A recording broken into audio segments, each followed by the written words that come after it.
I want this monitor to be really good because I do actually play games at over 500 frames per second and I want to see all of those frames, but I have reviewed a 500Hz monitor previously and it was disappointing. The response times are pretty average and the image was really soft. But this one is different. But before I tell you how unique this monitor is, I'm actually going to tell you all the bad stuff first. So it's only 1080p, it's only 24 inches. It has a TN panel in 2023. It has an extremely goofy stand and it is very expensive. Now that that's all out of the way, let me show you something really cool. So there are a lot of 360Hz monitors out there today, and I think we'd all agree the jump from 240Hz to 360 is a small one. The jump from 360Hz to 540Hz is also not as massive as it sounds, but now you have a huge difference between 240 and 540Hz. It's over a doubling in the amount of frames, and the boost in overall smoothness is just insane. I've never said that about any 360Hz monitor, but 540 really kicks it into a different gear. And I know we're looking at super slow motion footage here, but I felt this difference as soon as I turned this thing on. 540Hz, it is one of the craziest things I've ever seen on a monitor. And it's this one here, the Asus PG248QP. Very weird model name as usual, and yeah, the specs for the most part are pretty mediocre. 1080p TN in 2023 does not sound very good on paper at all. I will say though, for being a TN panel, this thing actually looks pretty good, like surprisingly good. If you're familiar with Zowie monitors, which also use TN panels, and they all look pretty similar, this thing is in a different league entirely. The amount of contrast that you have here and the amount of colors that this panel can display honestly puts the TN Zowies to shame. And this thing actually has a DCI-P3 rating of almost 90%, which is just unheard of for a TN panel. What that means is that when you start cranking up the vibrance and the saturation in game, you're not going to get that like really bad color banding and blobbing, which you do see on the Zowies and other TN monitors. In fact, this actually looks better, ironically, than the 500Hz Alienware, despite that using an IPS panel. The colors on that thing are dull and very lifeless. This thing is very contrasty, pretty punchy. The only thing that's bad is the viewing angles, but I mean, come on, we're all playing on a monitor viewing straight on.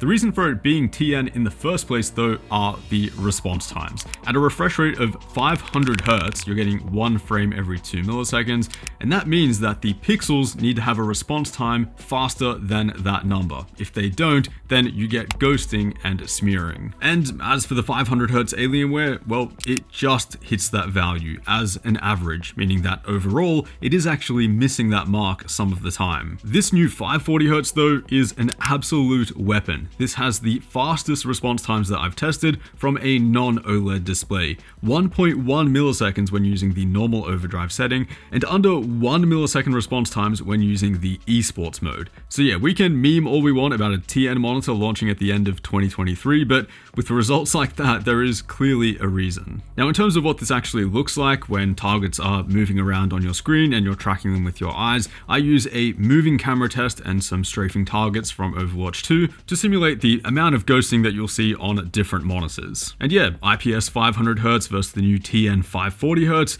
pretty crazy difference. On the Alienware, even the target's name becomes a complete solid blob of red, and there's just not much punch left to the image at all. This also shows one of the biggest advantages of TN versus IPS, and that's how fast the response times are specifically for those blacks and darker colors. While the average response time here is 0.9 milliseconds, they're actually closer to 0.3 to 0.5 when switching to those darker shades. So contrast and detail, it doesn't fade at all like IPS can during really fast gameplay. Even if you don't care about the amount of detail and sharpness, which, you know, I can understand, take a look at the amount of overall clarity and contrast that you can see on the 540Hz TN. It is a really big difference. But it gets even better. This monitor also has ULMB2, which is currently the best motion blur reduction mode that you can get. And yeah, it does sharpen things up a little bit more.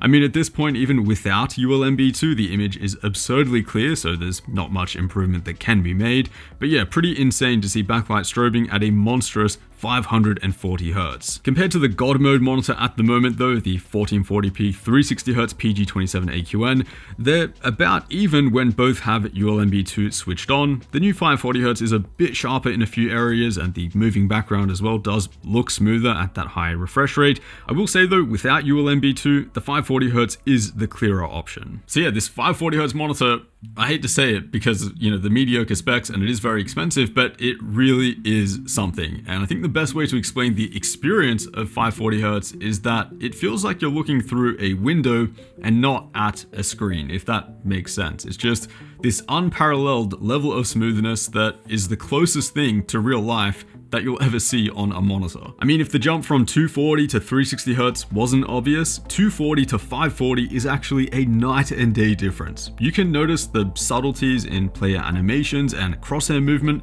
that just aren't there at lower refresh rates. Even just moving through the map and watching basic animations and stuff like that, it is a surreal level of smoothness. You actually kind of forget that frame rate or refresh rate are even a thing because it basically feels as smooth as real life. Another thing I noticed was that at 240 Hz, I sometimes get these like breaks in focus, like my eyes will need to readjust to what's happening on the screen after a lot of movement or action. I still get these at 360 Hz too, but at 540, they're just not there. Playing Tracer in Overwatch 2, which is extremely fast paced, the difference in smoothness between my 240 Hz OLED and this 540 Hz TN was insane. It's actually the first monitor I've played on where I almost feel bad for using it. Don't get me wrong though, you know, downgrading from my 1440p monitor to this 1080, I was definitely missing that higher resolution. There were more than a few times where I was like trying to aim at a target a little bit further off in the distance, and they just looked a little bit soft and mushy, where on my 1440p OLED,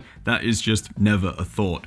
The image quality on that thing is so good. Like, it's to the point where I feel like when I'm playing, I'm in a movie. I feel like I'm the main character in the game and everyone else is just participating. It is just a different level of immersion. 540 Hz, 1080, TN, yeah, it's not that same kind of immersion. You're definitely fully aware that you're playing a game on a smaller monitor with, you know, worse contrast and colors and shooting at a collection of pixels. But if you want to talk about having an actual advantage and never losing track of a moving target, the choice is very clear.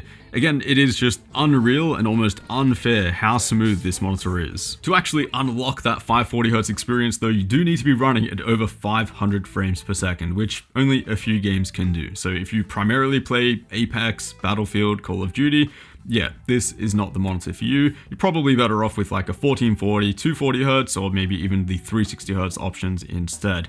I'll also mention brightness, which is not an issue here, which is really great to see. This is actually the third brightest monitor that I've tested, and even with ULMB2, it can run at like 350 nits, which is plenty bright. Now, if you are interested in this, you know, really novel 540 Hz experience, which again is really something I will say, which Asus are probably not going to like, is that I would maybe recommend just waiting for another monitor to come out using this same panel. And that's because as much as I really like what Nvidia has done with the monitor space, with their reflex latency analyzer and ULMB2 and the physical G-Sync module, those features really drive the price up here quite a bit. And to be honest, I've actually found myself playing without ULMB2 here most of the time. This monitor is so good even without it, and I was seeing some occasional dips in Overwatch below 540, making it less effective. The primary benefits as well of that physical G-Sync module are mostly apparent at lower refresh rates, which most people won't be using this monitor for. This thing is supposed to launch at $900 US, which, you know, is pretty steep for a 1080p monitor, but at the same time, is it overpriced if it unlocks an experience which you can't get anywhere else?